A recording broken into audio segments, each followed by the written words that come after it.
আমার কষ্ট হচ্ছে, আমি আমার দেশ ছাড়া, ঘর ছাড়া সবকিছু জ্বালিয়ে পুড়ে দিয়েছে। 2024 সালে জুলাই প্রথমে কোটা আন্দোলন, এরপর আগস্টে শেখ হাসিনার আওয়ামী লীগ সরকার পতনের আন্দোলনে 5 আগস্ট ছোট বোন শেখ রেহেনাকে নিয়ে ভারতে পালিয়ে যান ক্ষমতাচ্যুত সাবেক প্রধানমন্ত্রী শেখ হাসিনা। এরপর থেকে সামাজিক যোগাযোগ মাধ্যমে শেখ হাসিনার বেশ কয়েকটি অডিও বার্তা ভাইরাল হতে শোনা যায়। আমি কিন্তু আমাদের দেশের খুব কাছাকাছি আছি, আমি চট করে ঢুকে পড়তে পারি।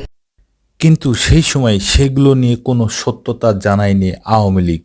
এবার গত 17ই জানুয়ারি শেখ হাসিনার 49 সেকেন্ডের একটি অডিও বার্তা প্রকাশ করেছে আওয়ামী লীগের ভেরিফাইড ফেসবুক পেজ থেকে। সেখানে শেখ হাসিনাকে বলতে শোনা যায়, আমি আর রেহেনা বেঁচে গেলাম মাত্র 20 থেকে 25 মিনিটের ব্যবধানে, আমরা মৃত্যুর হাত থেকে রক্ষা